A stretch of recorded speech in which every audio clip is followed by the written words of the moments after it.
Hey, Sweet and Sour, episode number 1, season number 22. Welcome. Thank you for sticking with us after all these years. Here we are broadcasting from North Met, right around Australia. Guess what? We've got 3 of the best in tonight to address these issues in the age of Corona. And our first issue tonight is over there, that's where we are. The coronavirus, here it is. Missy Higgins' dad, all those weeks ago, came off the plane from America, went straight in to tend to his patients.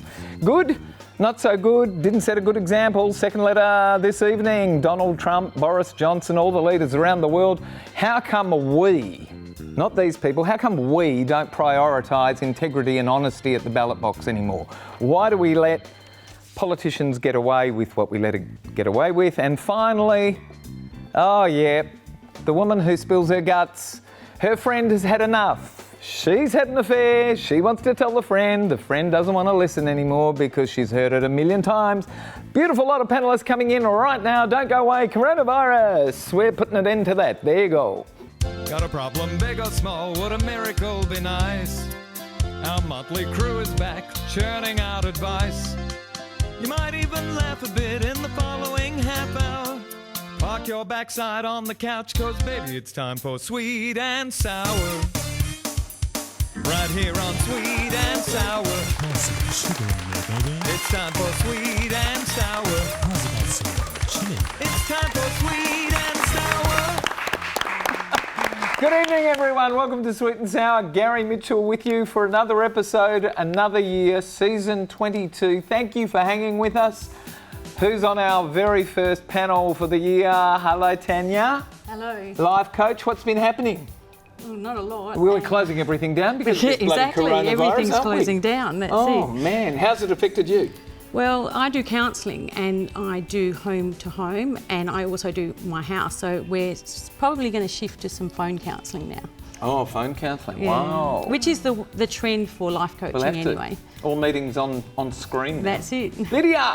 Gary. Welcome back this year. Thank you for having me. I'm excited to be here for the first Terrific. episode. Has it affected you yet? It's affected me, yes. How? It's affected me so much so that I can talk about it now. I had my big career break. I was supposed to be following the Croatian national soccer team for the Euros, covering it. It's not happening. Not happening. I'm supposed to be in Doha next week with them, with Ronaldo. I was going, all the media were all over it. It was a big thing and it's all been put on hold. Just on hold. It'll all come back. It will come back. Al, Yes. welcome back. Hello, Gary. Thank you for having Happy me. New Year. Yeah, Happy New Year. You've been too. very busy. Yeah, I know. You've got all these little coals in the fire. Oh and my God, I know. Painting away. Painting.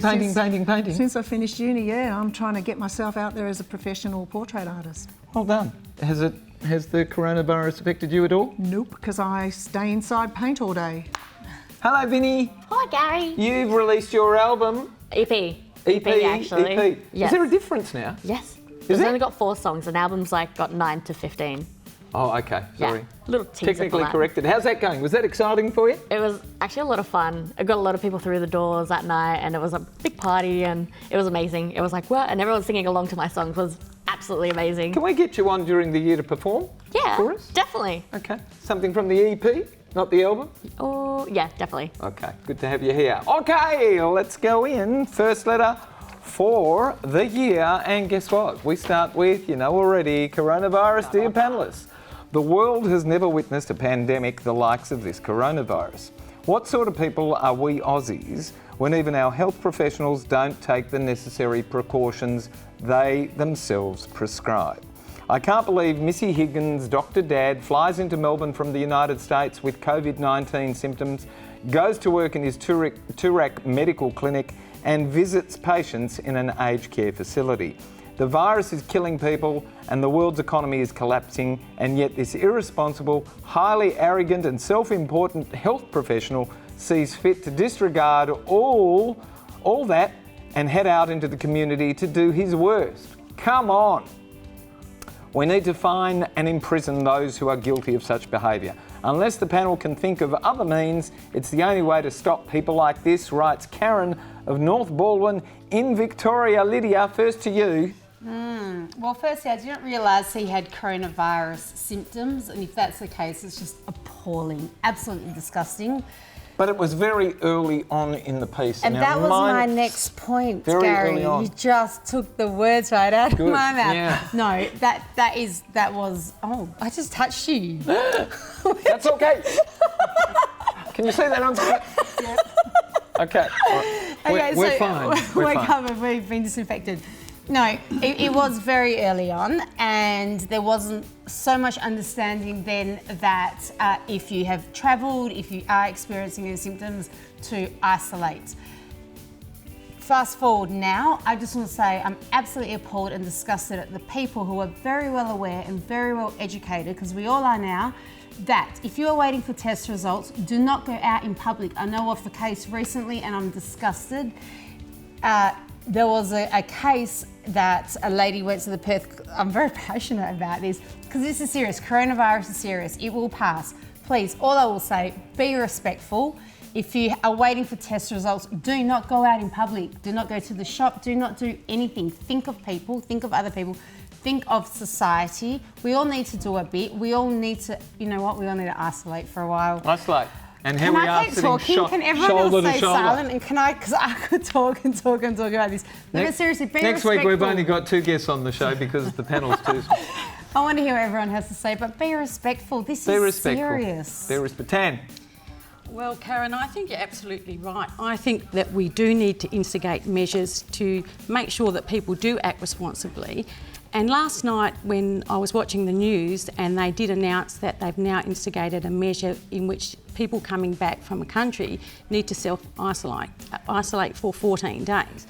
The funny thing about it was, though, when they were interviewing people at the airport, most of them were rejoicing that they didn't have to self-isolate and that they just got in on time. So it seems that we're the only ones who aren't doing anything at airports too. A lot of people flying in are going, how come we're not being tested as we fly in? Every other country that you go to is testing people as they fly in. Because there's none left. But it's that self-serving attitude. It's like they come in and they're just wrapped that they can just go straight to work the next day. So it's actually good now that they have instigated these measures, because it seems that we do have to do it because people just don't do the right thing. Well, let's see if we can flatten the curve. Vinnie, what's your take on this? Okay, so I think it is pretty selfish, like what he's done and everything. He's a health professional. But there is a lot of shortage of doctors at the moment because everyone is attending to everything with this virus. So I reckon... He went to an aged care home, though. Well, yeah. That was the thing that really got me. I reckon that's really stupid because, like, they were saying about the statistics about kids. There's no one under the age of 10 and under has died from this virus. And anything above and anyone that's over 80 is experiencing a lot of it. Like, take Italy, for example, where they're all dropping off like flies. So, yeah, I reckon that's really, like, irresponsible that he just went straight, like, to aged care. I don't know if that was, like, a planned thing either. Like, I don't know, it seems kind of planned. I don't think so. But if he was to go... Obviously, like, he wants to help and, like, obviously give a helping hand. Like, I think that's what is his nature. Is like, we saw the best in humanity with obviously the bushfires, and now, like, everyone's kind of like, every man for himself after that. And it's like kind of bring out the worst in humanity in that sense. Gosh, all that panic buying. Yeah, oh God, that's still going on. Don't even get me started, Gary, on that. But we're a very primitive species. I reckon if this, I think he wanted to help, but, like, at the same time, I didn't think he went about it the right way. The mindset has certainly changed. We really weren't in gear back then. Now, what's your take on all of this, Al? Well, I've got Italian relations, so I'm well aware of what's happening in Italy, and it's quite scary to think that that extent has happened. My cousin was saying they can't go anywhere. If they go to the pharmacy, they have to go in one at a time, and when they drive to work, they have to notify some authority that they're actually driving to work. But I think, as everyone's voiced their dissatisfaction or their disapproval of this doctor, yeah, very irresponsible, especially with the elderly, you know. Children are actually the carriers, so they don't get it because they're carriers. It's just the elderly that are more at risk, which is really sad. So, yeah, very irresponsible. But what can we do about it? Lock him up? I don't think that's ever going to happen, but it's just awareness. He's part of the solution. We just have to be aware now and look after ourselves and don't be so selfish. But people should be fined. People should be fine. Abby, you've got some social media for us over there. What question are we asking this week? Well, we have asked our viewers at home through our Your Say polls and asked, do you believe Missy Higgins' Dr. Dad was irresponsible to attend to his patients when he was only showing mild symptoms of illness? and 64 of you have said yes, while 36 have said no. 36% said no. What do you think? What do you think, Abby? Well, I reckon that, he should have been, as a doctor, he should have quarantined himself. However, it's happened, and all we can do is try and treat the people And it was who he was early days. exposed to. Early days. When we come back, thank you, Abby. When we come back, we're going to be talking about why Australians have, maybe other people in the world as well, just abrogated their responsibility without insisting on integrity and honesty at the ballot box. When we come back, more of Sweet and Sour. Don't go away.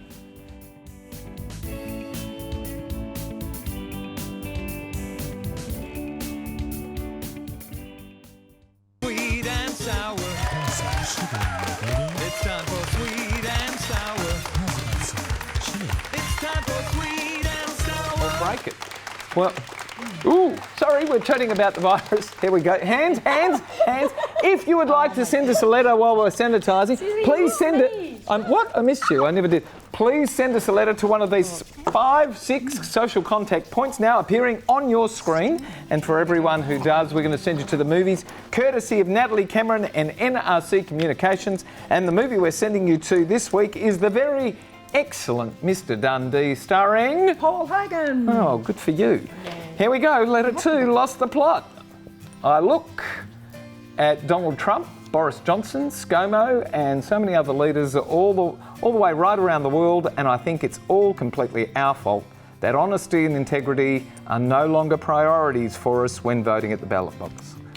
How else would a politician be able to abandon these important values where not more than 50 years ago, trustworthiness was the single greatest determinant of leadership? Where did you get that from? I hope so. Perhaps we excuse the lying and the cheating because it seems we now prioritise economic growth above all else. Where does each of the panellists rank honesty and integrity when they themselves go to the ballot box now? How do we get to reverse this terrible trend when it's a problem not confined to any side of politics? It's all of them, writes Jess of Parkville in South Australia. First up to Vinnie. Okay. I've got a lot to talk about this one. Says Vinnie. Okay, so with our election, obviously with ScoMo and everything, a lot of young people said, no, I don't want to vote.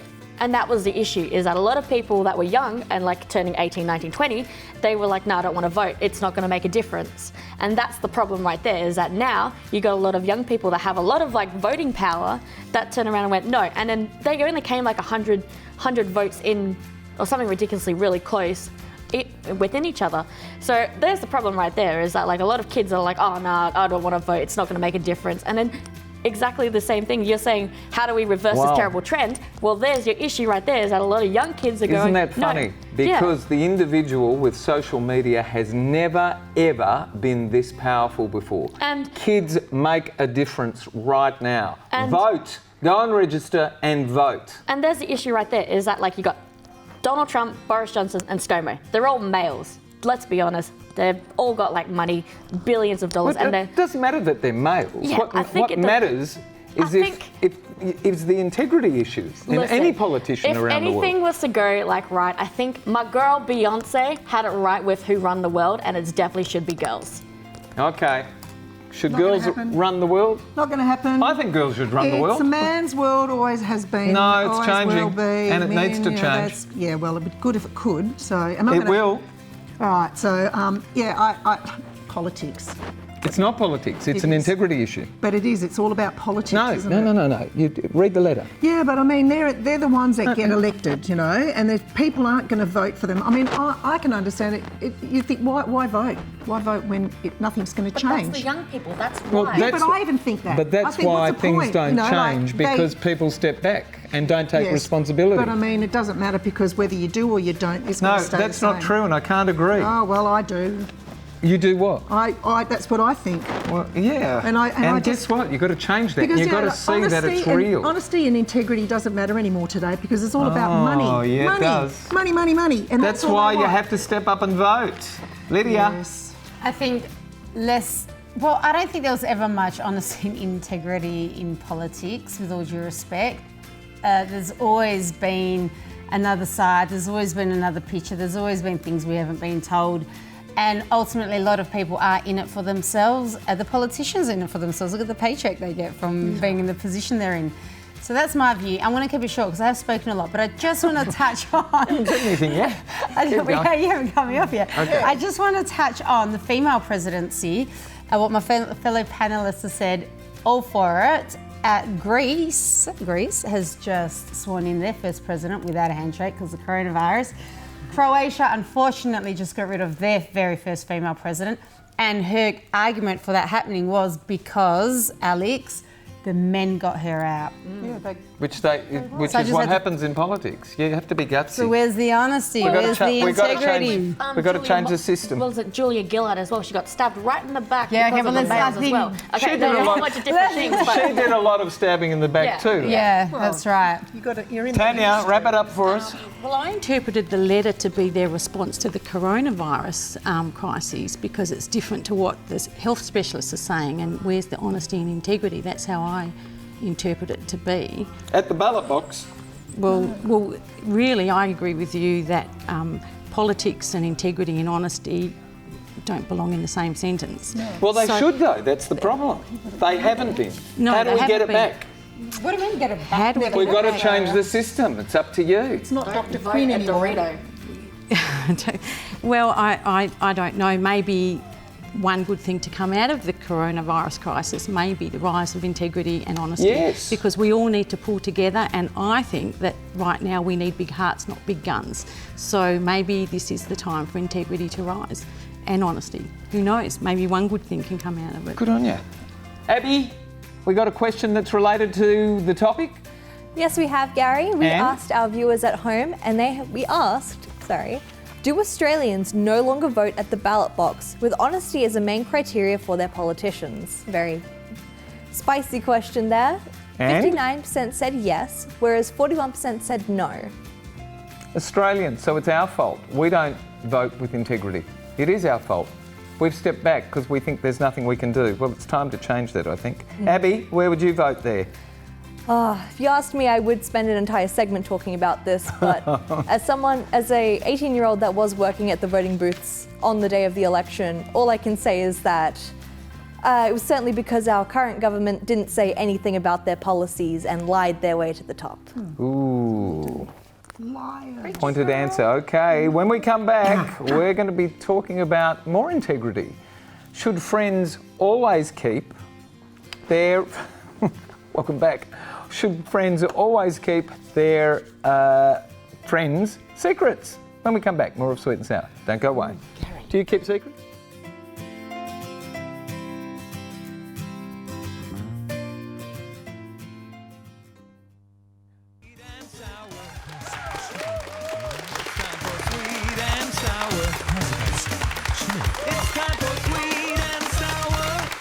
Holy Roland, welcome back to Sweet and Sour. Here we go, last letter of the evening, first episode of the year, titled Keep It In. Oh, Sweet and Sour, why does she do it? It's unfair. I always feel so guilty despite having done nothing but spend time listening. I love to bits my best friend of over 20 years, but she loads me up with all her dirty little secrets every time we get together. It's exhausting and leaves me more often than not wanting to just pick up the phone to her husband and let him know, anonymously perhaps, that his wife of 11 years, mother to their 2 beautiful kids, is trashing their marriage and sleeping with any man she sets her discreet sights upon. Nice to know that she's being discreet. If I didn't know, it wouldn't worry me, but she spills her guts every time we meet, and she's even taken to calling me her trusty confessor. I've told her to stop telling me. She still does. I told her I worry about her relationship and her kids. If it makes a difference, it doesn't show, because the next time I see her, she starts with, "I've been a bad girl again." I don't want to abandon her, and she's always been my most supportive friend, but I really can't listen to it anymore. Suggestions, please. Kendra of Subiaco in WA. Ooh, we're coming to see who your friends are. First up, Alex. Oh, Kendra, you're her best friend. You're supposed to put up with all that. I mean, you're very contradictory. I've noticed you say you don't like this, but then, you know, she's your best friend and she does a lot for you and you feel bad and la, la, la, la. What you've got to do, if you really don't want to hear this anymore, you've got to go up to her, hold her by her shoulders, look her straight in the eyes and go, don't tell me anymore. I don't want to hear it. And if she keeps doing it, walk out the room. Just go, I told you before. Or go like this, la, la, la, la. That's a good one because you won't hear anything she says, but walk out the room. If you don't want to have anything to do with it, just make a stand and just do it. You're very good at these letters, aren't you?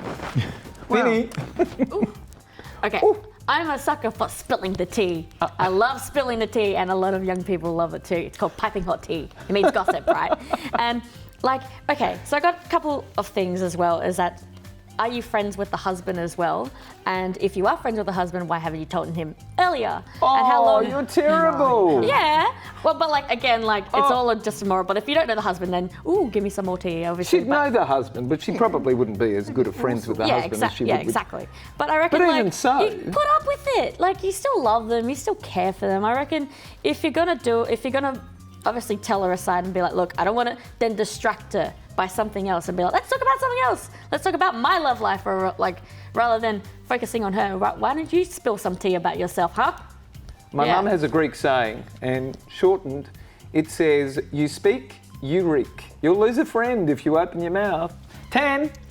Well, Kendra, you're in a difficult position and there's really only one thing you can do, and actions speak louder than words. So you can tell her 1 million times that you don't want to hear about her dirty dealings, but unless you apply an action to it, you'll keep hearing it. So you need to tell her very clearly that you don't agree, and if she keeps going on, you're going to hang up on her, or like you said, the la la la, and do it in a playful way, because otherwise you will lose her friendship.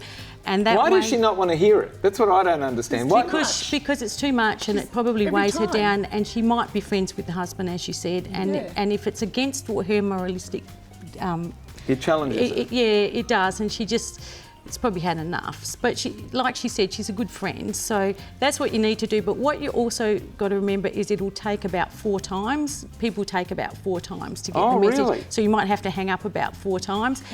And if it ever seeps back, even the slightest, you've got to knock it on its head very quickly. Otherwise, you'll go straight back to the same situation. Last word, Lidia. Well, I just want to say, Kendra, I think you're a really good person, because this is all obviously affecting you, because what your friend is doing is a bad thing and you don't like... Oh, aren't you moralising? Yeah, so This is a bad thing. Yeah, it is, it's true. If I had a friend and she was telling me dirty stuff like that she was doing against her husband or a friend or anyone else, just negative, I couldn't stomach it. So I agree with Tania, just tell her, but tell her nicely, and stay out of it though, don't get involved. Abby? I agree with you. Abby, would you spill the beans or would you not spill the beans? I'm a very big believer with friendships being very ride or die, because if you know she's very much like this, you would have known that from the beginning. But our viewers at home have actually said, we asked them, should we always be the keepers of our friends' secrets? 61% said yes, whereas 39% said no. Ooh. 39% said no. 39% are not trustworthy. 39% of people that we surveyed would not trust would not keep the confidence of their mates. There's the music. We've got to disappear. Tam, good night, hon. Good night. Terrific to have you here. Thank you for having me. We'll see you more often this year, please. Yes, maybe. Okay, maybe. Depends on this. Depends. Hang on, that's all right. Where are you going? Nowhere, because you have to stay home now, don't you? That's right. All Nowhere. my travel plans have been cancelled. I wonder how long that's going to take. But everyone's travel plans have been... And I wouldn't travel anyway. Ew. Ew. Letitia and Alex, Letitia is our makeup artist here. Her wedding plans have been cancelled because nobody can congregate. Postponed. My niece Nikki and her fiance married next month. They live in New York. They were flying home to get married. They've invited everybody. Same deal. Not going to happen soon. It's just where we are at the moment. What are you going to do? Are you going to self-isolate? Well, I'm always self-isolated. Oh, I just stay home and I paint. Paint? Yep. Okay. Good night. Good night, Vinnie. Good night. Take it easy. And this is the part where you say good night, everybody, and you wave and you thank all of our wonderful guests. Thank our terrific crew here at North Met, and thanks for having us at home tonight, Australia. Good night, everyone. Keep safe and use it. Good. Yeah, actually, we're going to do that now, aren't we? Yeah, I have fun here.